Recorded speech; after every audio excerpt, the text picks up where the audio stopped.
I would like to share God's word with you on the topic of diligently maintaining the unity of the Spirit. The Lord so desperately desired our unity that He prayed earnestly for us in Gethsemane before His death on the cross. He prayed for our unity. John chapter 17 verse 11 says, "Now I am no longer in the world, but these are in the world, and I come to you. Holy Father, keep through your name those whom you have given me, that they may be one as we are." Jesus Christ prayed, they may be one as we are. Also, John chapter 17 verse 21 to 23 says, that they all may be one as you, Father, are in me and I in you, that they also may be one in us, that the world may believe that you sent me, and the glory which you gave me, I have given them, that they may be one, just as we are one. Jesus Christ says, one, one, one. Christ so desperately desired our unity that He prayed for our unity even before His death. So furthermore, He laid down His life for our unity. John chapter 10 verse 15 to 16 says, "As the Father knows me, even so I know the Father, and I lay down my life for the sheep. And other sheep I have, which are not of this fold. Them also I must bring, and they will hear my voice, and there will be one flock and one shepherd." Bible says, will be one flock under one shepherd. As we well know, the sheep within the fold are Jews, and those outside are Gentiles. The Lord laid down His life to unite Jews and Gentiles into one flock under one shepherd. This is how crucial it was for the Lord for us to be one in Christ. The Bible says that Jews and the Gentiles were enemies of one another. Ephesians chapter 2 says about it, "For He Himself is our peace." Bible says Jesus Christ is our peace.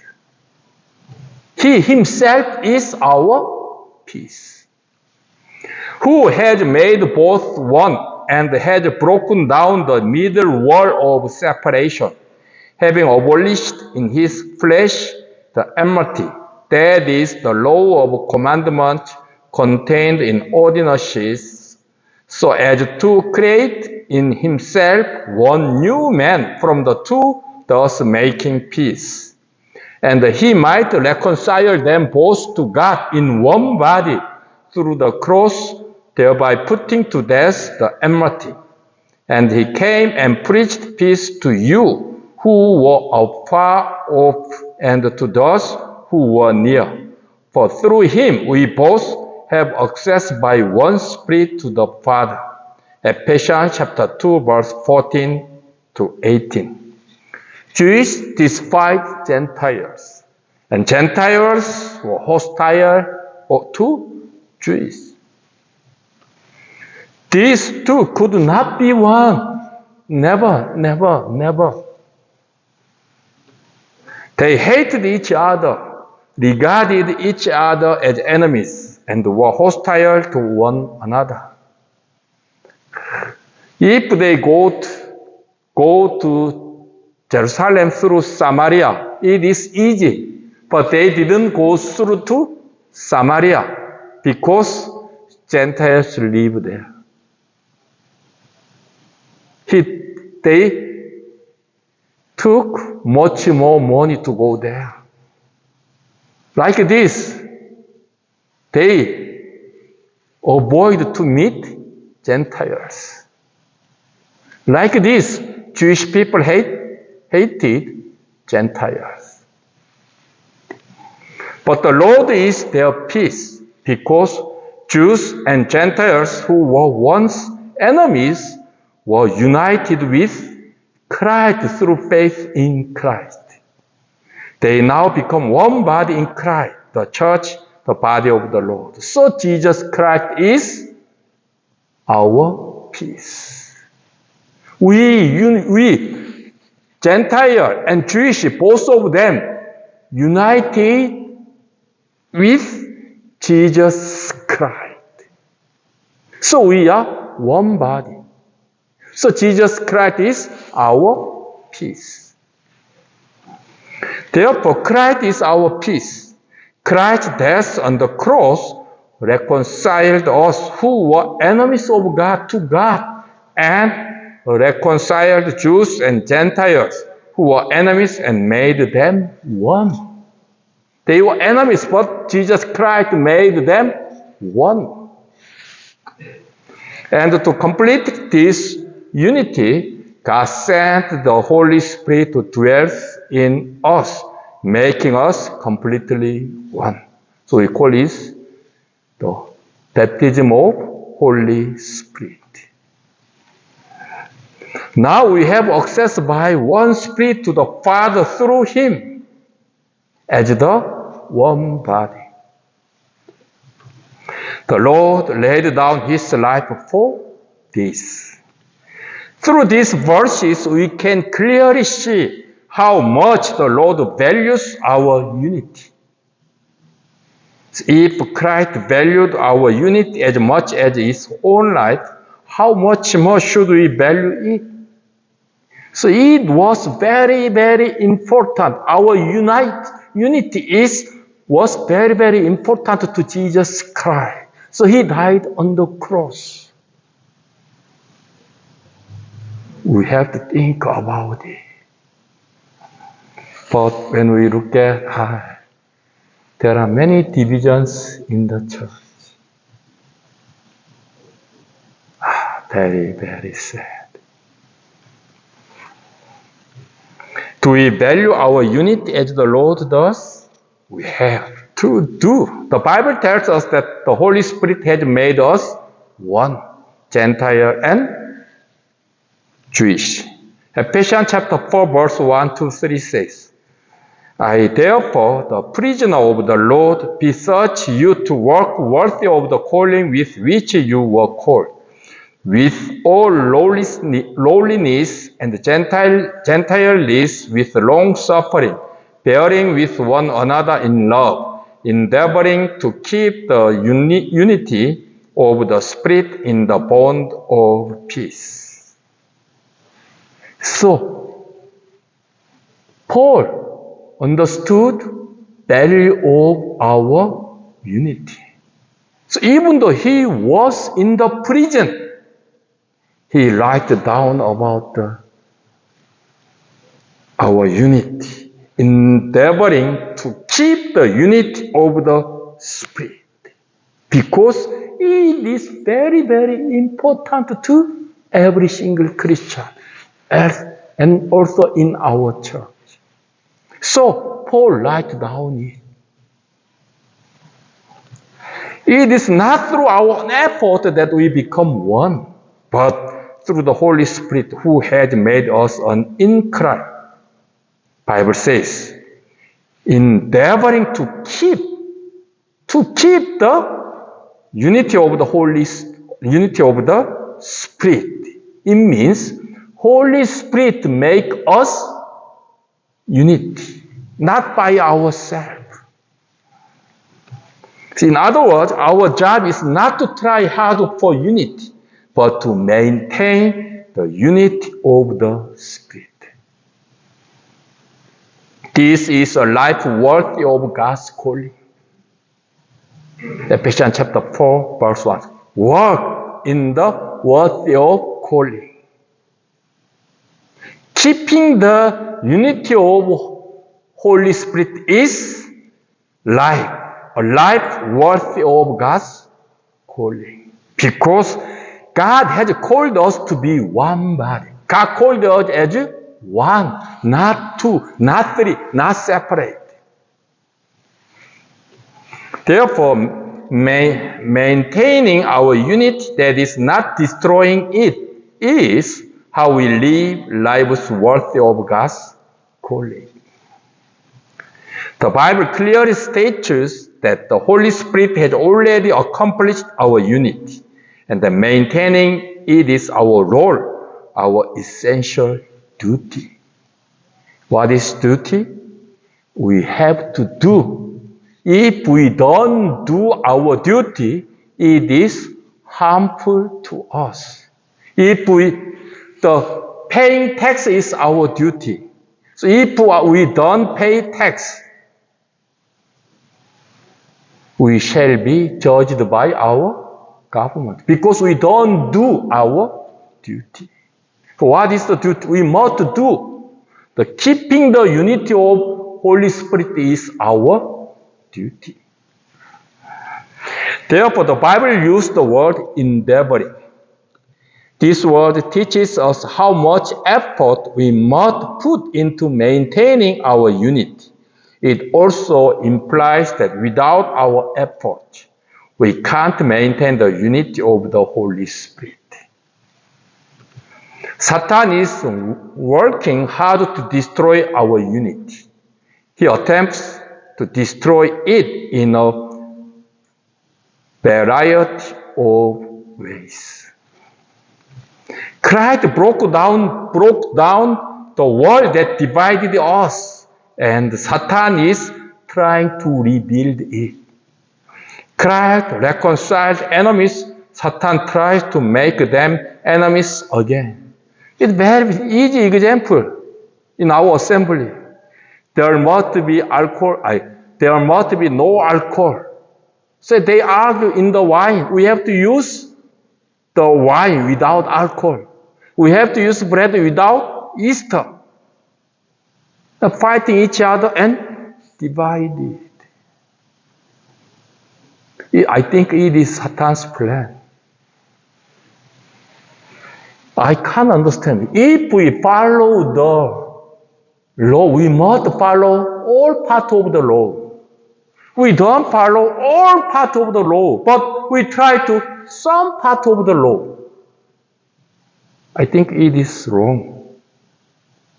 What is important? The meaning. Why did God commanded to remembrance in Him? Remembrance Him. Satan used it to divide, to break unity in the assembly. I think it is not important. If they say different gospel, different God, different Christ, we can't accept it. But Bible doesn't say exactly we have to honor others' opinion. Even though we can't accept it, we have to honor others' opinion. Why? We are one. But when I look at many assemblies in South Korea, there are many arguments and divide themselves. I think it is Satan's plan. When we look at the process by which Satan revealed words and created his enemies within the church, we see that there is no peace within the church. Always argument. No peace in the church. So when Satan destroys our unity, he inevitably destroys peace within the church. Therefore, the Bible says that peace is the bond that binds us together. We must keep the peace in the sin. It doesn't mean we have to accept the sin. In other words, to maintain our unity, we must maintain peace. We must carefully consider whether our actions are disrupting the peace of the church. The Bible says it is good not to cause your brother or sister to stumble. Romans chapter 14, verse 12, 21 says, it is good neither to eat meat, nor drink wine, nor do anything by which your brother stumbles or is offended or is made weak. The Bible says that if a believer loves pork meat, but another brother or sister considers it is unclean, according to the Old Testament, it is good not to eat pork. The Bible teaches us. This is because eating pork breaks the peace of that brother or sisters. I saw many times. Koreans offer ancestral rites for their deceased parents. I have no hesitance about eating that food. Yeah, also, when our family was not saved, also our home offered for our grandfather and our grandmother. Also, great-grandfather, great-grandmother. All the fourth son offered for their ancestor.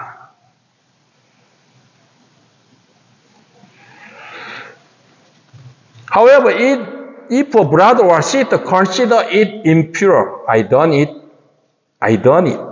to not disturb their peace. Yeah, I'm free to eat or not. I'm free according to my faith. Because food is just food. But other brothers says, it is offered for the idols. They think like that. I don't eat it. Why? I shouldn't break their peace in their heart. Also, when I eat, the peace is broken in the church. Some brothers and sisters blame me. He ate the food which was offered to idols. So the peace is broken. Even though I am free, I don't use my liberty for myself. I have to use that liberty for others. Because we have to keep unity of the Spirit in the church. This is the secret to maintaining our unity. When I was in church in Korea, there was a brother who, during the breaking bread service, would talk about the entire Bible from Genesis to Revelation during his Thanksgiving prayer. He says about creation to Revelation. Wow! So his prayers of thanksgiving would last anywhere from 5 minutes to 10 minutes. He thanksgiving for 10 minutes alone. When he prayed during the breaking bread service, the peace in the hearts of many believers was broken. So we have to worship the Lord, but we couldn't worship the Lord because the peace is broken in our heart. So then the elders of the church exhorted him and he corrected his habit. So we could maintain peace in the church. I couldn't see in South Africa, but in South Africa, some brothers try to teach when he prayed thanksgiving. He tried to teach it. So elders called them, don't teach. He tried to teach through his prayer. So the peace was broken in our heart. So when we call them and we told him gently about the breaking bread service. What is the meaning of breaking bread service? What we have to do during the breaking bread service? Then they changed. So we can maintain the peace in the assembly. But I saw some assembly, they divide for you. It was very sad. Then the brother accepted the elders' exhortation because he was humble. He was not young man, he was old man, old brother. At that time, about 60 years old. Therefore, he acknowledged his wrongdoing and corrected his actions. It was his help. He didn't know. He prayed for 10 minutes. He didn't know. When we told him, he said, really? I pray like for a long time? I didn't know. If we are arrogant, peace within the church will be broken because of us, shattered. Therefore, we must be humble. When the Lord prayed for our unity, He prayed that we may be one, just as the Father and I are one. Therefore, to maintain our unity, we must learn from the relationship between God and Christ. Christ is God. The Bible speaks of the Trinity God, Trinity. The three gods being one God. Although these three gods are one God, their roles are distinct. These three gods worked together.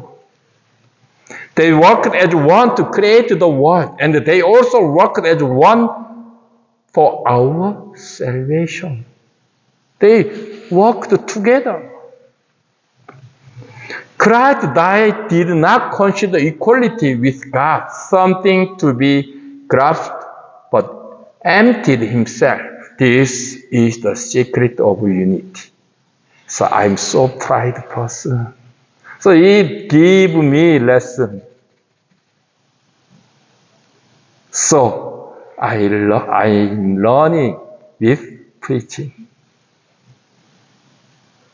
This message need for me, not others.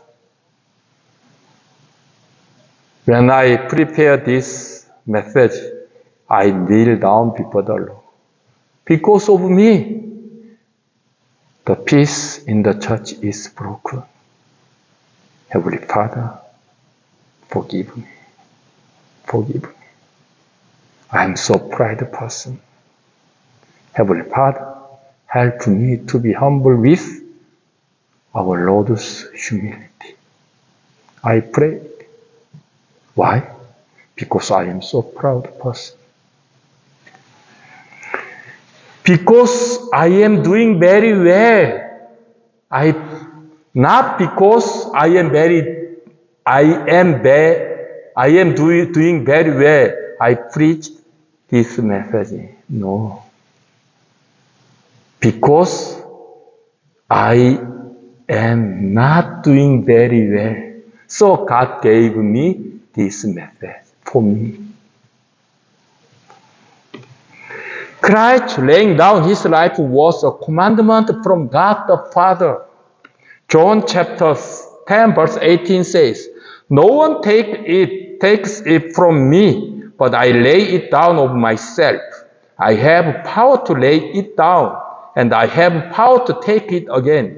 This command I have received from my Father. Jesus Christ said, this command I received from my Father. Christ obeyed that commandment and died on the cross. Christ humbly obeyed God's commandment and died on the cross. This is our Lord's humility.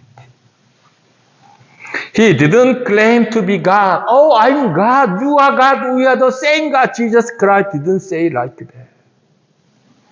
But fulfilled his role as a son.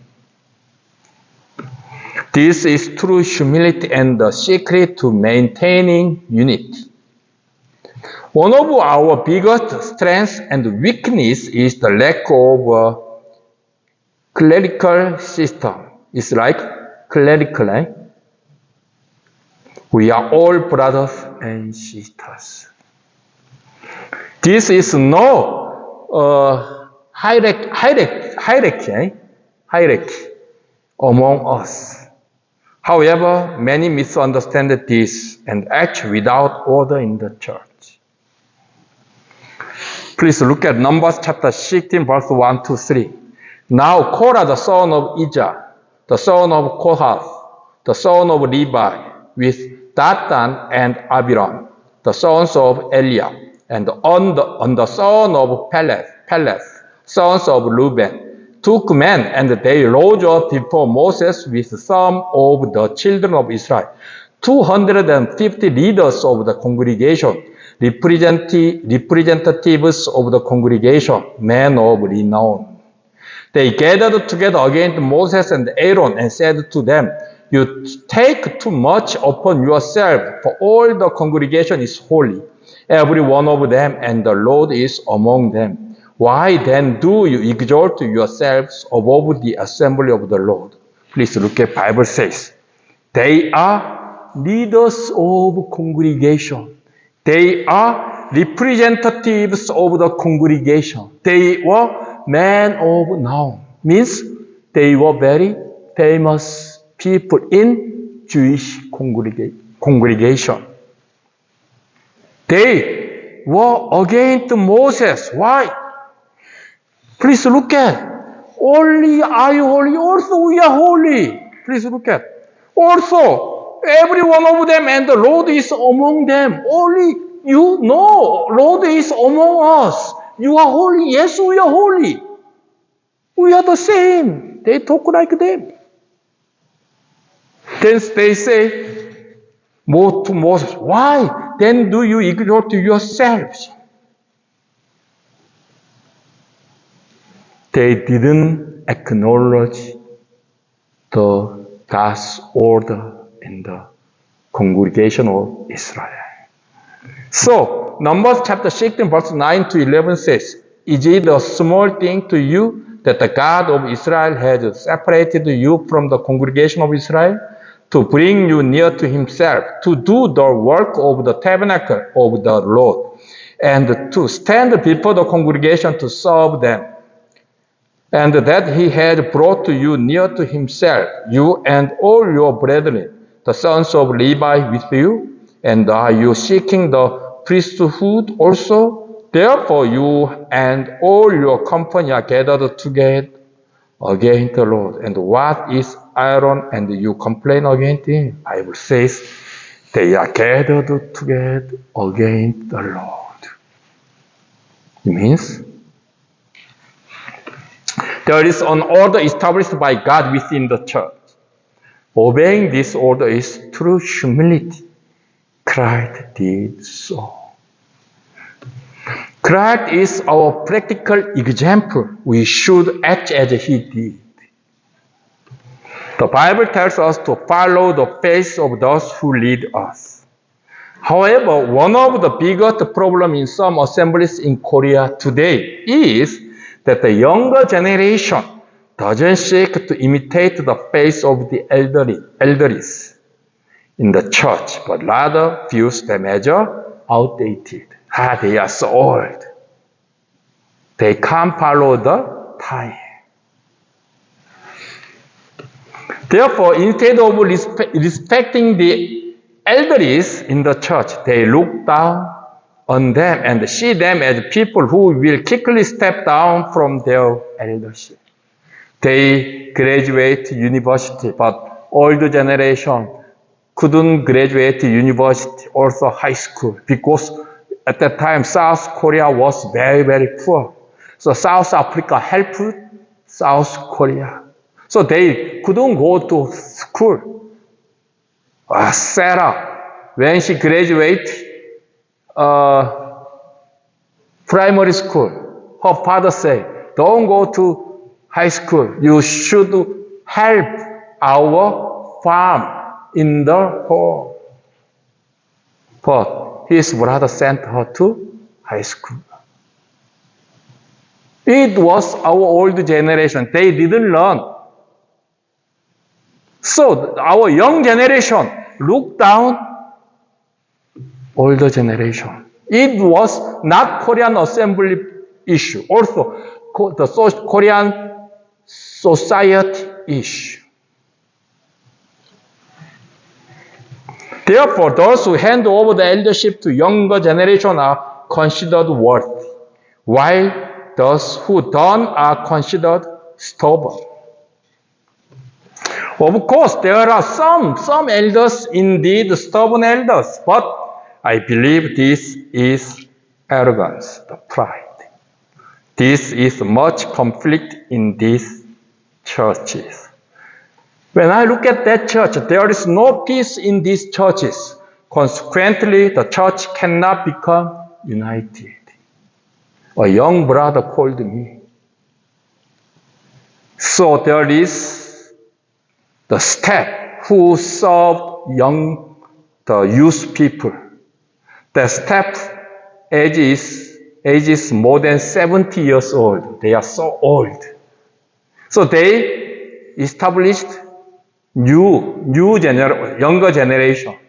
One of them, he called me because I worked at the old brothers together when I was in South Korea. He called me. If I give our opinion to them, they didn't answer our opinion. So I can't do it. I will step down this step, he told me. So I told him, why do you think you are right, they are wrong? It is your pride. You are so proud. You think you are right, they are wrong. Why don't you think like that? When they consider your opinion is not good for all of them. So they didn't accept it. They listened to your opinion, but they didn't accept. They didn't listen to your opinion.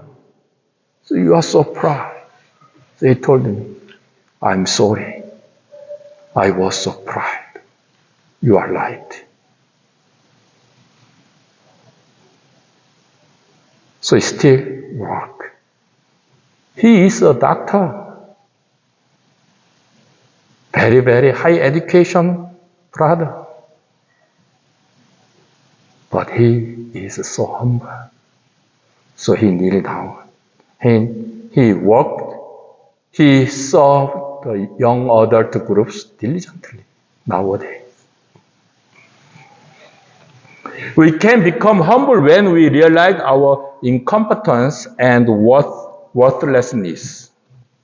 When we realize our incompetence and worthlessness, we can consider others better than ourselves and become humble people through the Lord's humility.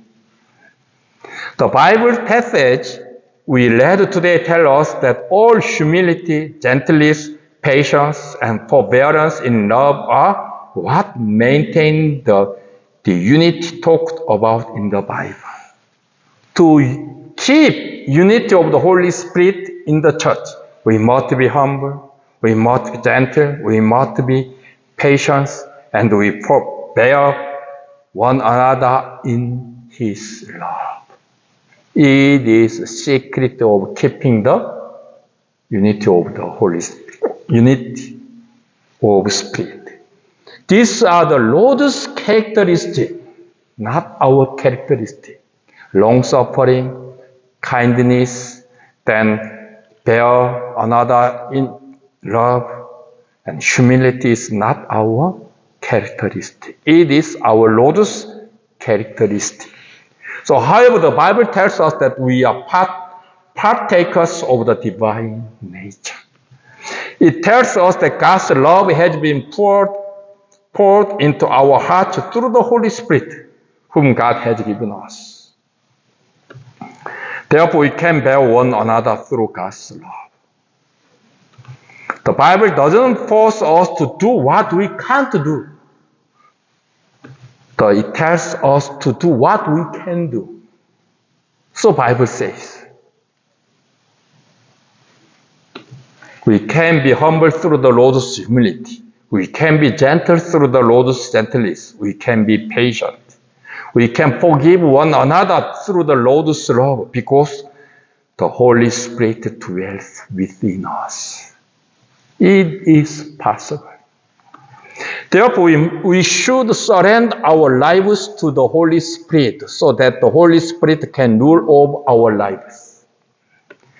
Christ did so. Led by the Spirit, Christ was tempted by the devil into the wilderness. Matthew chapter 4 verse 1 says. By the Spirit, he cast out demons. Matthew chapter 12 verse 28 says. Then by the power of the Spirit, he returned to Galilee. Luke chapter 4 verse 14 says. Through the Spirit, he gave himself without spot to God.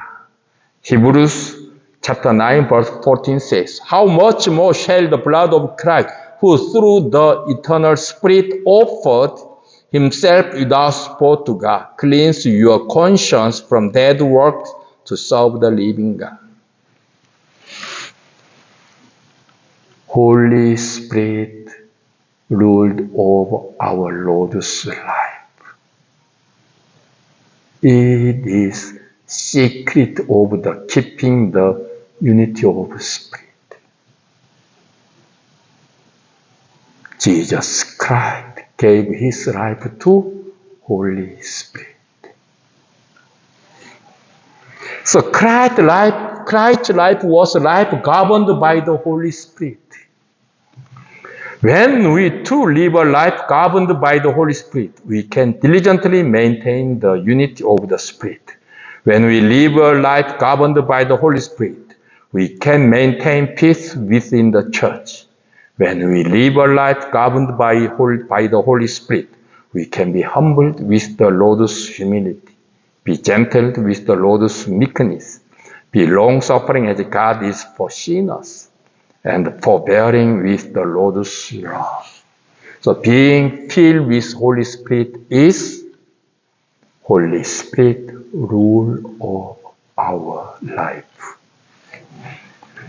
So, and we can diligently maintain the unity of the Spirit. When we live like that, God shall restore our assembly again. God shall bless our assembly. Thank you for listening. Okay. Shall we pray? Heavenly Father, thank you for your word.